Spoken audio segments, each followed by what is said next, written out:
Hi, my little friends. Today is we're going to read the book A House for Hermit Crab by Eric Carline. Time to move, said Hermit Crab one day in January. I've grown too big for this little shell. He had felt safe and snug in his shell, but now it was too snug. Hermit Crab stepped out of the shell and onto the floor of the ocean. But it was frightening out in the open sea without a shell to hide in. What if a big fish comes along and attacks me? He thought. I must find a new house soon. Early in February, Hermit Crab found just the house he was looking for. It was big shell and strong. He moved right in, wiggling and waggling about inside it to see how it felt. It felt just right, but it looked so plain, thought Hermit Crab.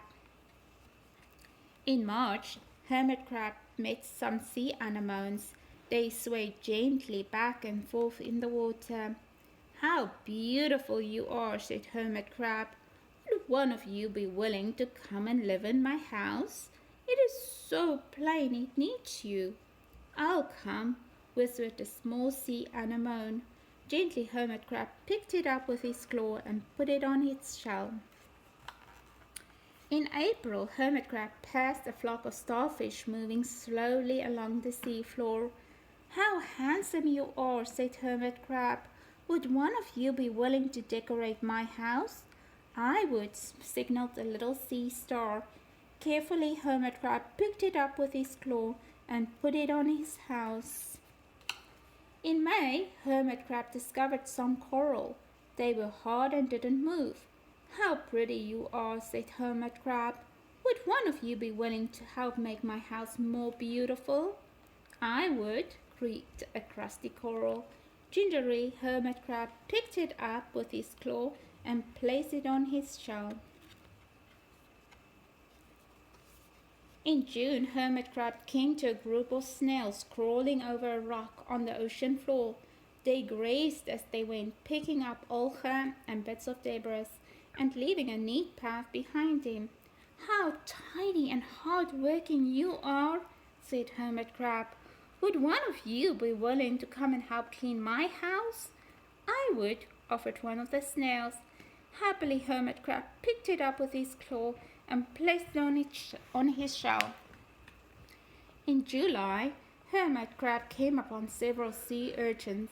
They had sharp, prickly needles. How fierce you look, said Hermit Crab. Would one of you be willing to protect my house? I would, answered the spiky sea urchin.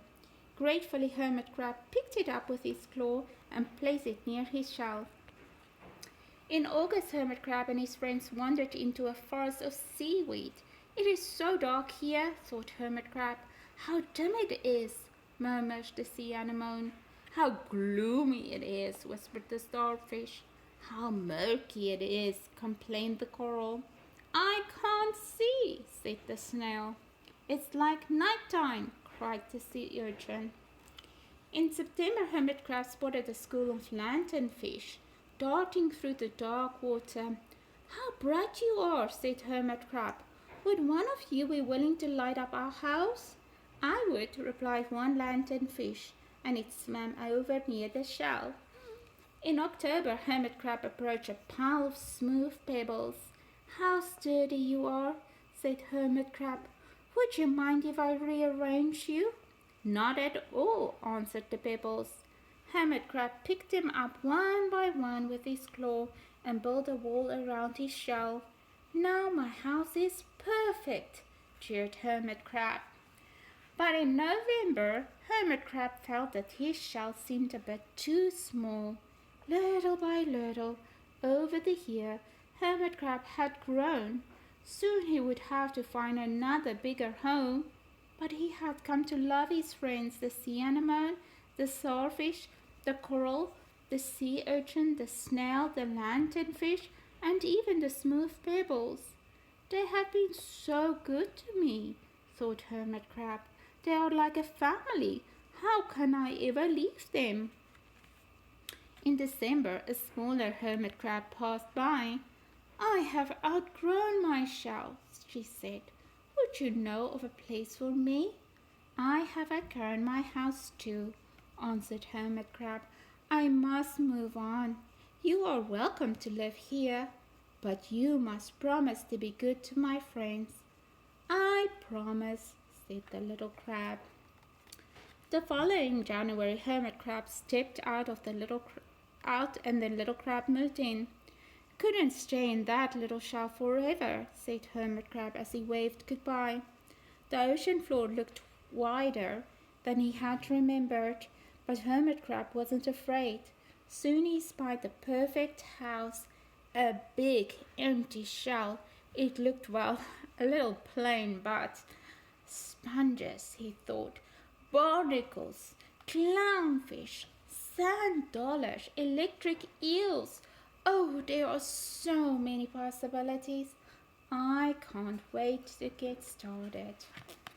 And that is the story of A House for Hermit Crab by Eric Carlisle. Thank you for joining us.